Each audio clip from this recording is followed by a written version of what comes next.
Greetings, duelists, and welcome to another deck report. This is Season 4, Week 14. I am unsure if this will be the season finale. I will edit it in the description depending on what happens in the next following week. Usually, Forbidden Limited lists happen around the 15th week, with some exceptions. But as far as the past few years has been, it has been around that time frame. So I'm very sure that this iteration of what I'm going to show won't be legal or won't be around the same ratios once the Forbidden Limited list comes out, which should be very soon. But yeah, without further ado, I'll get onto my list and I'll talk about like what have I been doing this week. So we're back on Maliss this week. I know that in the past few weeks I've been showing you a few other decks, mainly because I really didn't have a lot to contribute when it came to Maliss. Like I felt like the deck was already solved for the most part. However, after YCS Las Vegas, this happened this past weekend, I've noticed quite a few trends, and yeah, that will probably be a future underground episode. For now, I'm just gonna show you my current list and how I've been feeling about Maliss at this current moment. So, 3 Dormouse, 3 Rabbit, 2 Cats. I'm playing Dustcaper still. I'm still on Lubellion. I'm still on like 9 Bestials in total.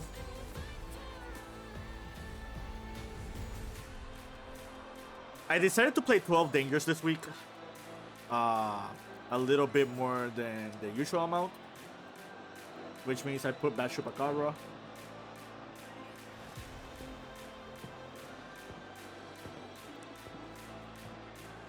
Triple Underground. 3 12 Talents.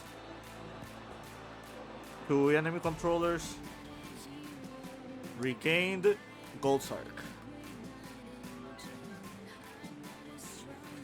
And then you have the 3 Malice track cards, which apparently is not standard anymore.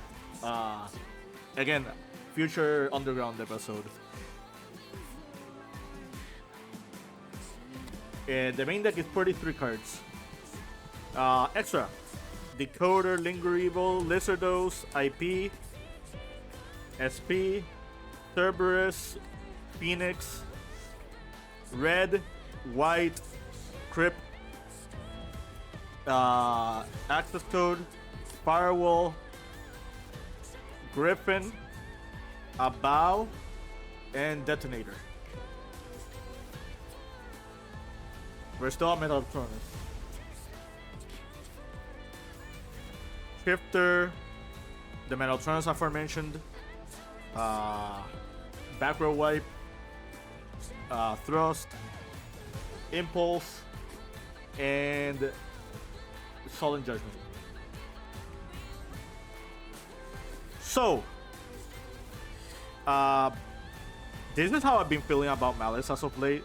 A lot of people are on board breakers more than hand traps, which means that it's a lot easier for you to deal with whatever boards they make or whatever boards they're trying to break with the M boards that you make.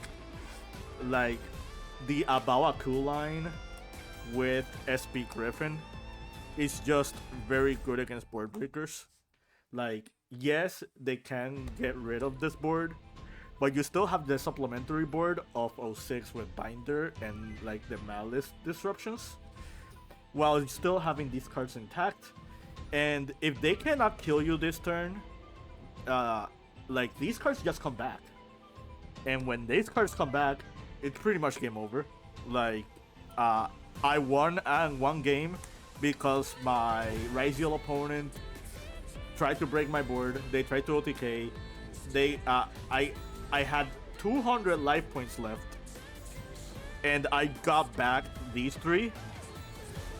I drew 7 cards with a bow, a coup. I used about a Q, resummoned Binder, reset 06, 06, resummon, and I just gained back the life points that I was losing, and the game was snowballing from there. So like it really doesn't matter how many life points you have left, as long as you have the right rotation of resources. If you get to this board,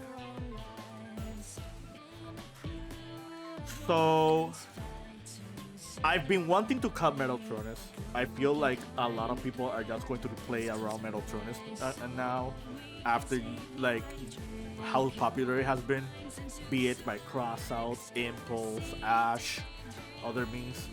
However, every time I play Metal Tronus, the card actually does more than I expected it to. The only time I lost with Metal Tronus, my opponent had Ash Blossom, and I misplayed that duel. So that's to say, this card is probably here to stay. Either this build or future builds of Maliss to come. Another fun fact, the OCG is now catching on to us, and now they're playing Metal Tronus in their Maliss lists. So that's another really cool thing to mention. So overall, I'll probably gonna keep Metal Tronus alongside Detonator for a while. You probably noticed that if you'll be paying attention to my past deck reports, you'll notice that all 3 copies of Talents are in my main deck now. This card is just way too good right now, especially in this version of the deck. Every single duel I've opened and resolved this card, I have won that game. I think there was only one game I've lost. Shout out to on 12. But I also misplayed that duel. So outside of 1 or 2 misplays, I really feel comfortable with this list. I feel like if you're not playing hand traps like I am, like you can count the Bestials as hand traps, I guess. But if you're just on Bestials and no other hand traps and you're just on extenders, you should be maxing out on this. I've been contemplating maxing out on other cards besides just Talents, but I felt Talents was good enough.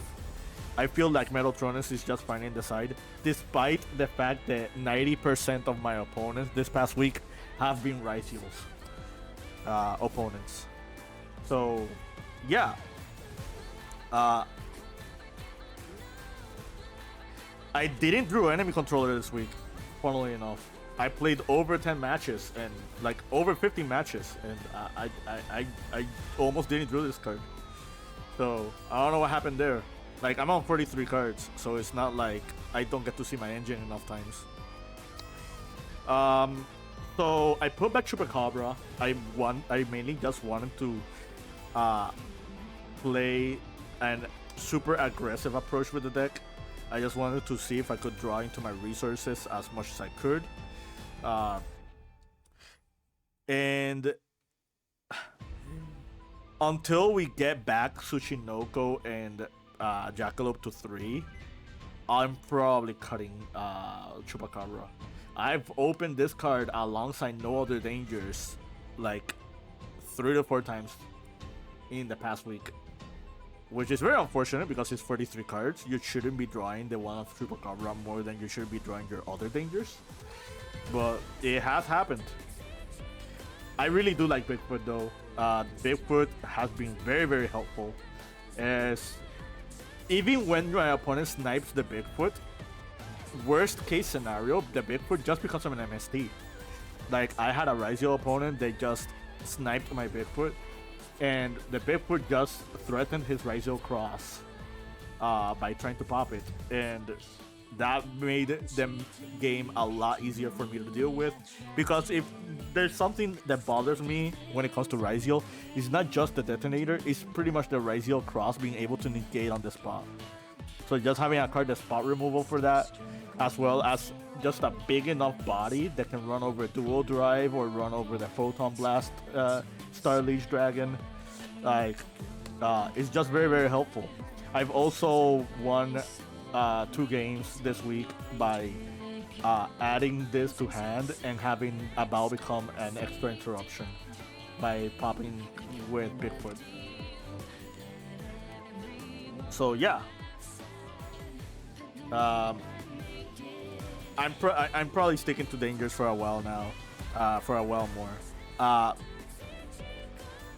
There is future support for Dangers that comes out in Alliance Insight, so that's just going to make this engine just a lot better moving forward.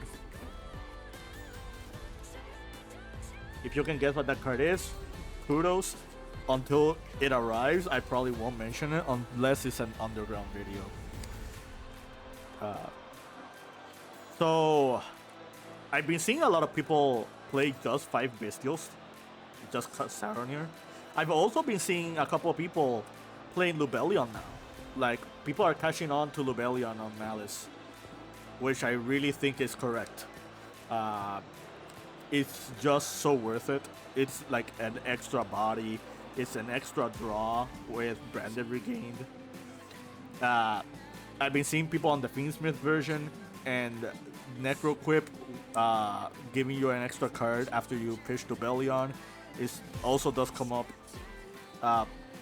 Overall, I just feel like Lubellion is correct. You don't have to worry about Impulse and Shifter because they're in the side deck, just for those matchups where I don't want Lubellion. So yeah, if you're on Bestials and you haven't tested Lubellion, I really do recommend it. You don't have to play Saronir. I just chose to play Saronir because I wanted as many names as possible. Especially since I'm not on handtraps. I want to talk about Dustscaper. I've been seeing the Maliss Fiendsmith deck popping off as of late, especially with the Lubellion package. And I don't see why you would not run this card in that deck. This is a 1-card full Fiendsmith combo. This is an extra extender with Red Ramson.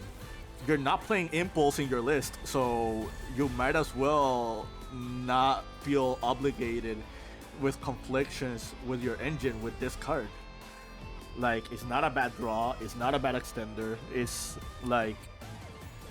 It just baffles to me that the Fiendsmith version, which is the version that should be running this card, is not running this card.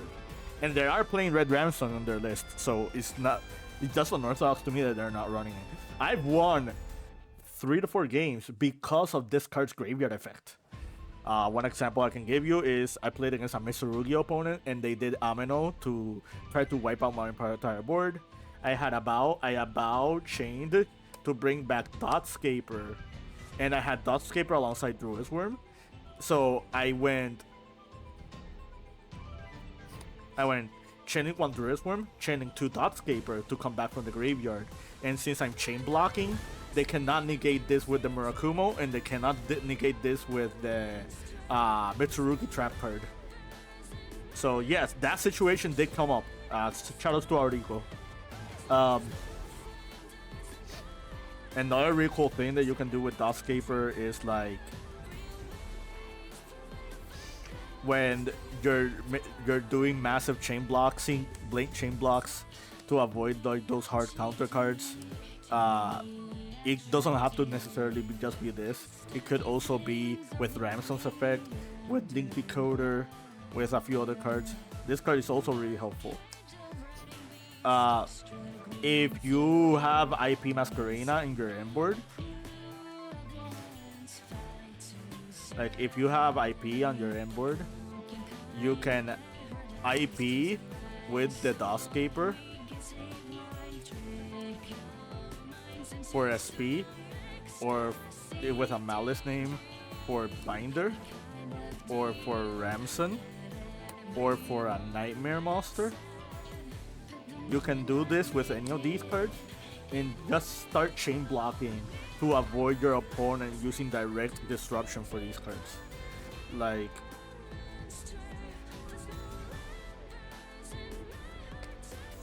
in my case, since I am playing the Dangers, this is not even a bad discard. Like uh, just pitching a Mothman and Mothman being able to draw your card and then pitch the Dustscaper and then the Dustscaper coming back as a body, like it does come up. Until Alliance Insight, this is probably going to stay in my deck unless they hard hit Lubellion and the Fiendsmith engine.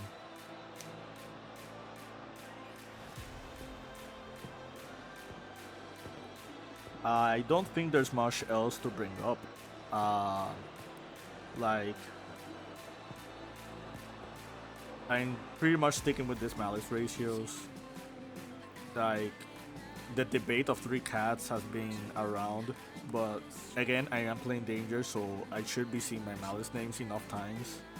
I did open, I did open one or two hands with no Bestials, no Dangers, no Malice. It's very weird that that would happen. That is below 2% for it to happen, but it has happened. So, um, however, I wouldn't play three cats. I lost one game because I misplayed into Ghost Ogre and Nibiru, and the only Malice name I had was Cat.